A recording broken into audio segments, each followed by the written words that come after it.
bird on a tree. I'm just sitting here. I got time. It's clear to see. From up here, the world seems small. We can sit together. It's so beautiful, you and me. We meant to be in the great outdoors, forever free.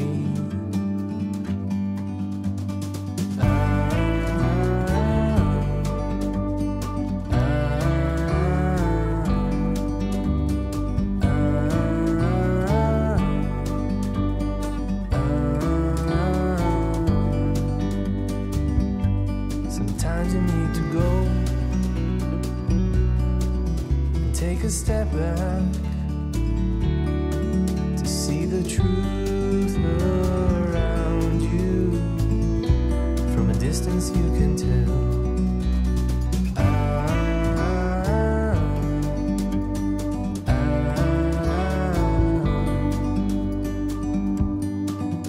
You and me were meant to be outdoors, forever free. You and me, meant to be in the great outdoors, forever free.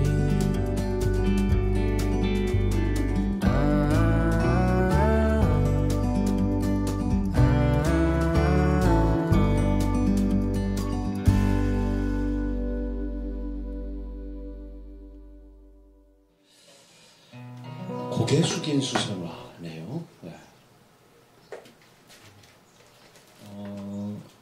이하영이라고 하는 시인이세요. 이하영 시인. 천안에 사시면서 시조를 쓰시는데 님을 기다리는 그런 절절함. 누구를 기다린다는 건 갑자기 문 열리는 소리만 들려도 막 가슴이 왔나 싶어서 자꾸 음악을 바라보게 되고 그렇잖아요. 그런 마음을 이제 수선화에 빗대어서 쓰셨더라고요. 작곡을 했고 작년에 나온 음반에 수록이 되어 있습니다.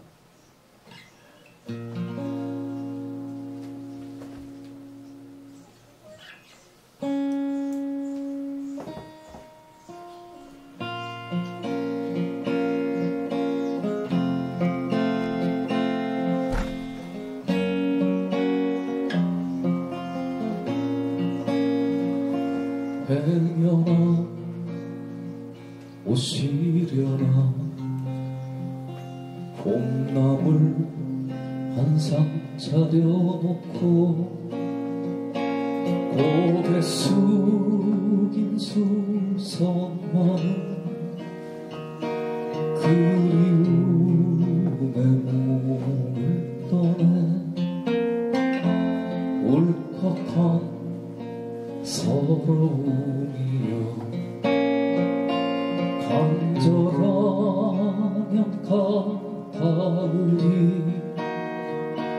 눈빛이 그리움에 젖어 가슴 아픈 시가 되고 풀잎에 스치는 바람 소리도 님의 발자국 소리인가 오늘도 그대 생각에 서서히 가슴 주위에 헤엄 오시려나 봄나물 한 상 차려놓고 고개 숙인 수선화는 그리움에 몸을 떠나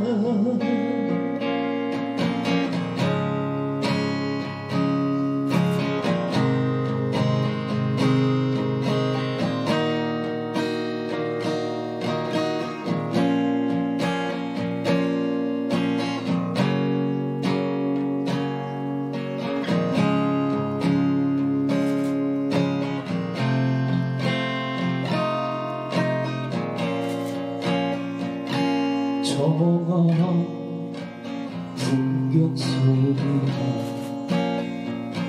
창가에 맴돌 바라보 그 피어난 여린 꽃들은 혼자 보기 아까워 붉은 스치는 바람 소리도 니네 발자국 소리인가 오늘도 그대 생각에 서성이며 가슴 졸이네 내가 오시려나 봄나물 한 상 차려놓고 고개 숙인 수선화는 그리움에 몸을 떠내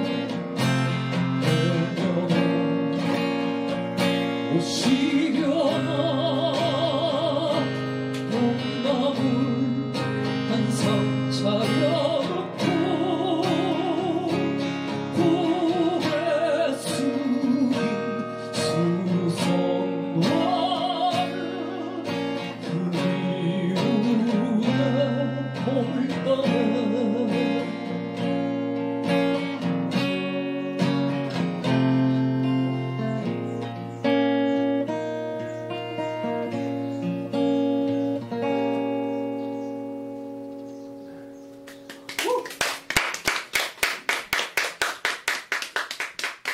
네, 우리 어머니 생각나네요. 이 수선화가 고개 숙여서 그런 게 아니라 우리 어머니가 수선화 보고 이 수선화가 이렇게 방석만큼 자꾸 퍼져나가요. 둥글게 둥글게. 그래서 이렇게 나중에는 앞에 텃밭 두기 무너진 그 부패해서 이렇게 무너지고 자꾸 그러니까 거기다 수선화를 다 갖다가 심어요. 막 그냥 꽃이 예쁘게 피죠. 동쪽으로 이렇게 자꾸 번져가서 이제 막 이제 수선화 밭이 돼버린 거예요. 우리 어머니가 야 뚝생이 수선하는 데는 수선화가 최고예요. 뚝수선은 네, 뚝생이라 그래요. 뚝생이. 예. 예, 자꾸 떠내려가니까 그래서 예쁜 그 수선화 꽃밭이 감나무 밑으로 이렇게 펼쳐졌습니다.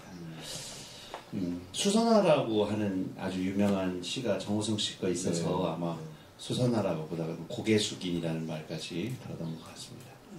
정호승 시인의 수선화는 이지상 형이 작곡을 네. 했잖아요. 정말 좋아하는 노래입니다. 아주 좋은 한 구절만 훅 들어가지. 그러면 다음 노래로 넘어가겠습니다. 갑작스러운 질문을 할 수. 그대 울지 마라 외로우니까 사람이다 살아간다는 것은 외로움 견디는 일 이렇게 네. 했는데요. 제가 불러보진 않았는데 아, 비슷한 것 같았어요. 네. 아, 나, 그러니까, 뭐, 남의 노래니까, 뭐, 조금 이렇게 대충 해도, 제가 좋아하는 작곡가 형님들이 지상이 형 네. 노래를 강단 있게 저음, 아마 국내 저음으로, 그렇죠? 거의 제가- 철도로 따지면 지하철. 네. 제가 좋아하는 어떤 그 형의 특징이라면 서정 노래에 담긴 서정 아주 한 곡만 들어도 가슴이 뭉클해져 버리는 그런 소름이 막 네. 끼치죠. 그거랑 또 우리 저기 한보리 선생님이 한보리 그분도 광주 아마 작사 작곡 1000편 넘으셨을 거예요. 작곡이 5,000편 정도 5,000편. 네, 아주 요즘에 정리하시고 공정한 시인의 사회라고 하는 그곳에 신재창 가수가 연재한 걸 이어받아서 지금 공정한 시인의 사회에 당신의 악보 작곡한 그 악보를 체보한다고 그러나요? 그렇게 해서 그 악보 하나하고 자기 짧은 산문. 신재창 가수가 연재할 때는 산문이 길었어요. 엄청 길었어요. 한 20몇 정도씩 써주셨죠? 정해놓고 쓴 게 아니고 그때. 매수에 따라서 뭐 원고를 더 준 것도 아닐 텐데. 근데 지금 정리해 놓으신 원고를 저는 많이 읽었거든요. 나중에 우리 신재창 가수는 그 노래 산문집, 자기 노래에 얽힌 이야기, 그리고 그 노래에 얽힌 이야기, 작곡하면서 생기는 어떤 자기 갈등과 기쁨, 이런 것들을 자잘하면서도 웅장하게, 섬세하면서도 세심하면서도 통찰력 있게 잘 연주하셔서 잘 따라 읽었어요. 잘 따라 읽고 지금 또 한보리 시인의 그 한보리 작곡가님의 글을 읽다 보니까 이분이 얼마나 감성적이고 여린지. 야, 그 돌뿌리 채이면 돌뿌리한테 욕하잖아. 그런데 돌뿌리를 쓰다듬는 사람 있잖아요. 자기 발 아픈 거 생각하지 않고 돌뿌리가 얼마나 아플까 이런 생각을 하는 사람이 한보리가 아닌가 또 이런 생각. 바보란 얘기죠 뭐. 한보리 선생님이 바보라는 말의 뜻은 알겠죠. 순박하고 아주 섬세한 착한. 한보리 선배의 제가 느끼는 가장 큰 매력은 그 목소리의 욕심 없는 목소리. 욕심 없는 목소리. 그게 너무 좋아요. 계속 듣고 있어도 지겹지가 않고. 흥얼흥얼. 네. 그냥 막 꽉 채워서 부르는 소리가 아니라 그냥 슬슬 불러도 너무 자연스러운. 아까 선생님 백창호 가수가 또 그래요. 네, 맞아요. 저도 그런 걸 배우고 싶어서 나름 슬렁슬렁하게 시를 쓰는데 꼭 우리 백창호 형은 나만 보면 시만 잘 쓰면 아주 흠잡을 데가 없다고. 참. 그러면 그렇게 어떻게 데리고 가세요? 반사죠, 반사. 아이고, 가수가 노래만 잘하면 참 작곡도 잘하고 참 얼굴도 참을만하게 생겼는데 이제 두 분의 그 공통적 특성인 것 같아요. 우리 근데 한보리 선생님은 저보고 시집 보내라고 그래가지고 시집을 좀 한 대여섯 건 내가 옛날에 준 것도 다 어디다가 잃어버리고 아마 한번 이정록 전체 이정록으로 콘서트를 한번 하신다고 살짝 들리지 않게 그분 말할 때 들리지 않게 하잖아요. 근데 내가 다 들었지. 기다리고 있는데 되게 잘 정리가 되려나 모르겠습니다. 힘이 더 없어졌어요. 그런데 아니 그냥 더 일상 언어에도 욕심을 좀 놓으셨어. 다음 노래 가야죠. 유미야 시조 시인 갈봄 없이 젖골. 갈봄 없이 젖골. 네. 우리 오늘 사랑에 대한 이야기를 좀 꼽다 보니까 우리가 작년에 나온 음반의 노래들을 거의 못 불렀어요. 그 코로나도 있고 하면서 갈봄 없이 젖골은 슴슴해요. 슴슴한데 잘 들여다보면 제가 가야 되는 길인 것 같기도 하고 막 그래요. 뭐 봄이 오건 가을이 오건 제비꽃은 자기 힘을 다해서 피워내고 구절초도 또 그렇게 피워내고 누가 보거나 말거나 저거 보면 볼수록 제 가슴이 막 쟤네들처럼 살아있지 않나 하는 생각이 들고 어떤 생에 대한 사랑인 것 같기도 하고 이 노래를 작곡하고서는 되게 마음이 기뻤었거든요. 너무 좋았었어요. 음반으로 한번 나중에 들어보세요. 그랬는데 역시 우리 편곡하는 영화 누님이 그 KBS 개국 콘서트 아시죠? 거기에 보면 연주하는 분들이 중간중간 계속 연주하시잖아요. 그 피아노 치던 분, 피아노 거기서 한 10년 넘게 치셨는데, 아니 그렇게 뚱뚱하신 분 말고 다른 두 분이에요. 두 분인데 다른 홀쭉하신 분. 근데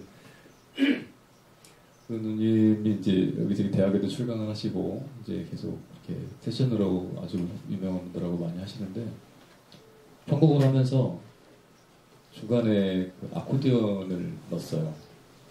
그 소리가 너무 잘 들어가서 역시 그 누님이 편곡한 걸 제가 굉장히 좋아하는데 박수로서 노래를 들어야겠습니다.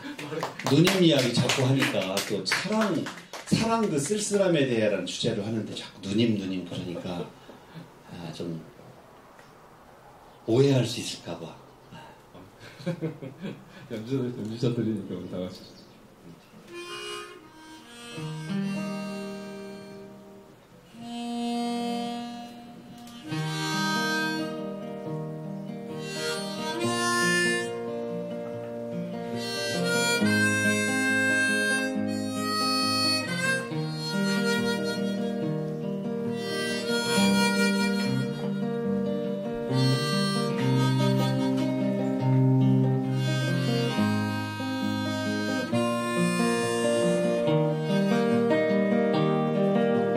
재미꽃을 알아도 몰라도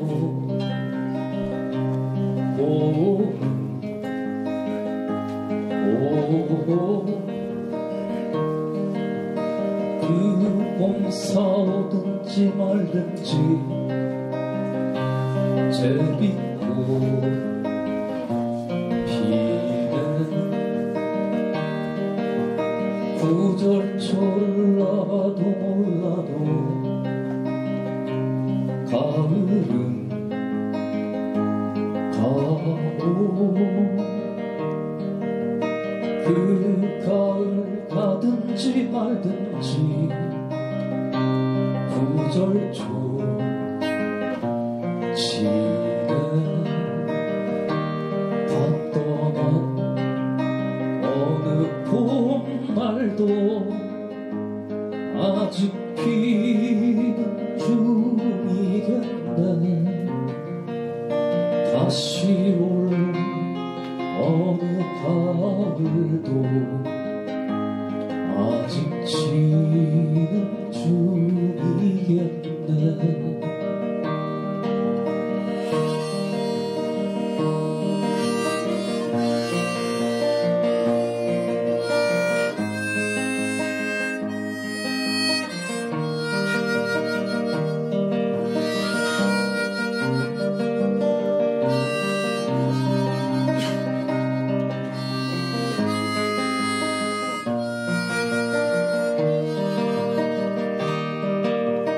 제비꽃을 알아도 몰라도 구절초를 알아도 몰라도 봄은 다시 또 피고 지고 가을은 가고 돌아오고 제비꽃을 알아도 몰라도 봄은 오고 그 봄 싸우든지 말든지 제비꽃 피는 다 떠난 어느 봄날도 아직 피는 중이겠네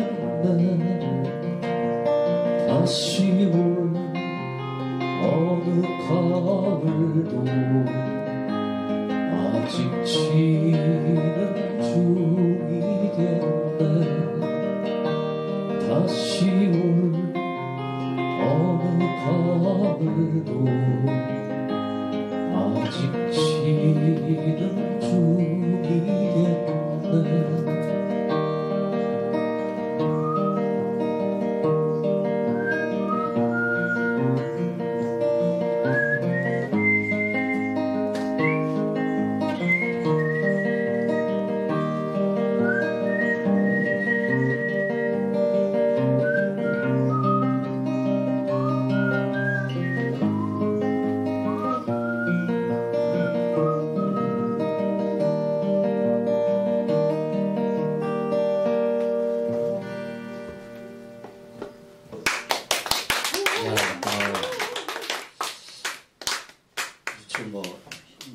몰라도 자연은 인간이 관여를 하든 눈길을 주든 크림을 파헤치든 계절은 여지없이 또 오고 갑니다. 그게 또 자연의 순리고.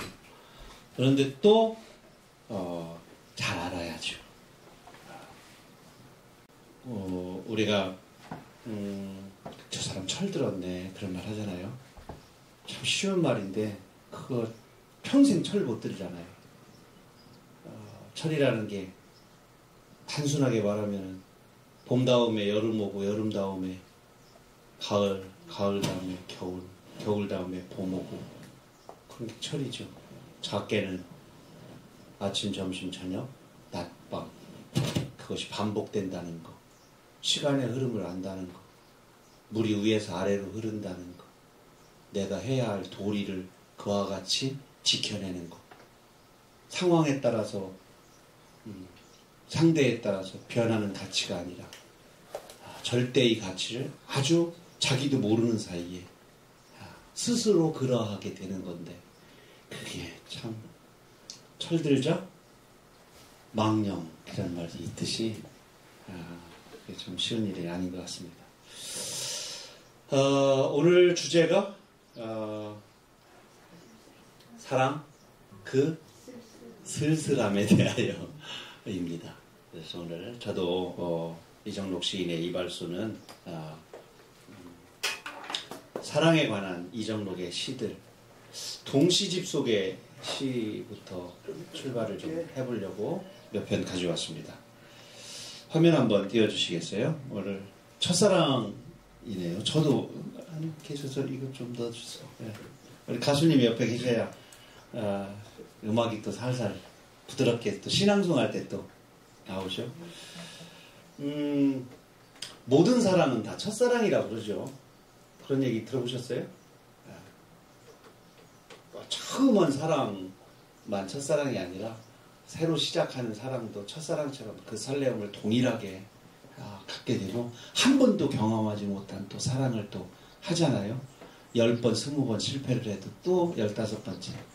모 작가님이 4번, 3번 이렇게 결혼하시고서 왜 이렇게 그냥 결혼을 많이 하셨어요? 이렇게 한 사람한테 이렇게 대답을 하대요. 이별을 3번, 4번 했다고 말하지 마세요. 뜨거운 사랑을 4번 했다고 말해주세요. 횟수가 딱 한 번이 정답이고 옳은 것이고 횟수가 많고 이런 것은 그르다 이런 판단도 다수의 횡포죠. 어떤 사람은 더 많은 사랑이 다가올 수도 있고 어떤 사람은 한 번도 무슨 모태 솔로인가 이런 사람도 있고 그러니까요. 저만이 컸죠라고 하는 시 2013년에 나온 시집에 있는 첫사랑인데요. 여기에는 예랑이라고 하는 아이가 나옵니다. 제가 한번 읽어볼게요. 첫사랑. 일기장 첫 장이다. 오늘 일기는 건너뛰고 내일부터 써야지. 무조건 억지로라도 착한 일 좀 해야지. 내일부터는 꾹 참고 개구쟁이 생활 끝장내야지. 예랑이가 준 생일 선물이니까 우리 이야기 첫 장이니까 오늘 받았어요. 예랑이한테. 그래서 오늘 내용을 쓰려니 받기 전에 나쁜 짓을 많이 했어. 그래서 오늘 얘기를 안 쓰는 거야. 내일부터는 왠지 착해질 것 같아. 저는 첫사랑이 그런 것 같았어요. 이렇게 귀한 선물을 나에게 누군가 신이 또는 내 인생에 이렇게 귀한 선물을 받았으니 내가 대신 그 사랑에 답할 수 있는 대답하고 할 수 있는 선물에 대한 답은 착하게 살아야지 이런 생각이 들었어요. 첫사랑이 왔을 때 뭔 일을 할 때 이 일을 내가 막 사랑에 빠진 한 번도 만난 적은 없거나 데이트한 적은 없어. 다만 그 아이가 좋아할 일인가? 나를 시원찮은 사람으로 보면 어떡하지? 나를 깊이 없고 경우 빠지고 천방지축 철부지로 보면 어떡하지? 그러니까 사랑에 빠지면 좀 점잖해지고 생각을 좀 더 하게 되는 것 같았어요. 그래서 그런 마음이 저에게도 있었다면 우리 아이들에게도 있겠죠. 초등학교 때 첫사랑, 짝사랑이든 그런 감정을 처음으로 학습하게 되잖아요. 해보셨어요? 그 왔을 때? 제가 요즘 근자에 봄에 짝사랑이라는 시를 발표했어요. 독리모걸일, 모걸독리, 독리모걸, 독리모걸이라는 책이 있거든요. 그 책에 발표했는데 짝사랑이 처음 왔을 때 느낌을 표현할 수가 없었어요. 그 짝사랑하는 동안 왜냐면 너무 간절한데 사랑이 이루어지지 않은 왜 사랑이야. 그거를 어떻게 표현할까 하다가 저는 이런 표현을 했어요. 애가 배밀이를 하잖아요. 처음에 배밀이가 얼마나 힘들어요. 온몸에 땀이 다 나잖아요. 우리 아이들 키우다 보면 배밀이 시작할 때 막 등에서 땀이 나고 이 조그만 거지 이렇게 땀구멍이 많아. 흥건하게 한다고. 근데 나중에 너무 힘들어서 이 팔을 이렇게 낀 채로 막 밀다가 자기 체중에 눌려가지고 그냥 지쳐서 잠들어. 근데 이게 너무 저리고 이상한 이 팔에 피가 안 통할 때 그 저린 감정을 또 생전 처음 느꼈기 때문에 이 감정을 울음으로밖에 표현할 수가 없어. 그럼 엄마가 이렇게 안으면 이 팔에 자리, 이런 왕골 자리라든가 이불 같은 거, 어린아이 이불도 이렇게 보채다 보면 조금씩 이렇게 자국이 나잖아요.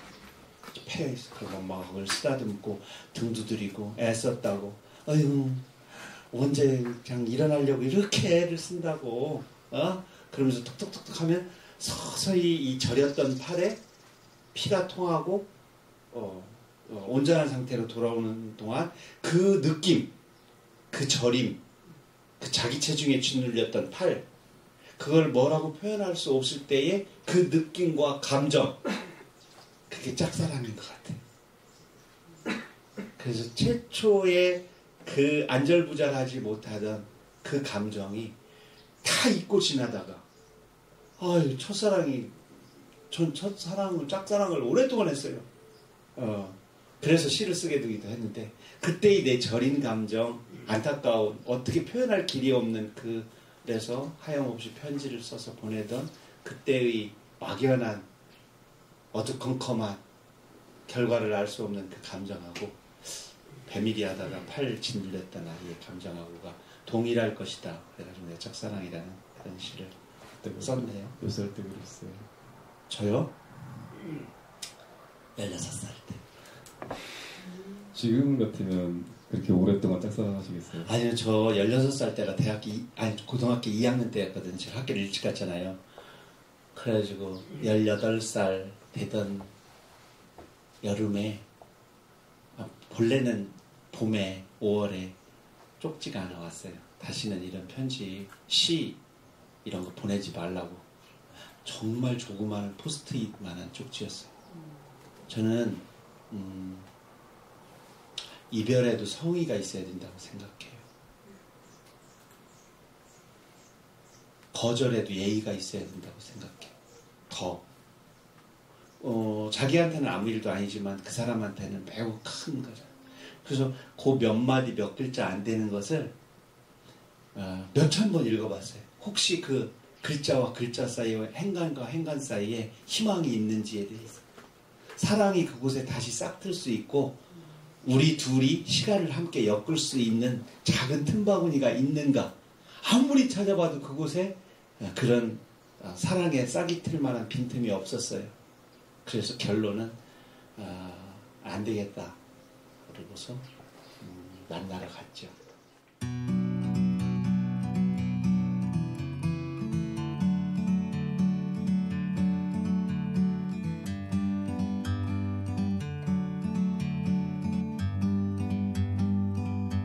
Like a bird on a tree,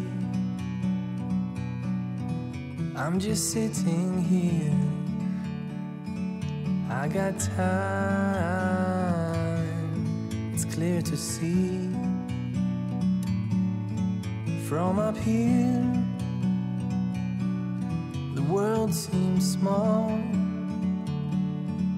we can sit together. It's so beautiful, you and me. We meant to be in the great outdoors, forever free.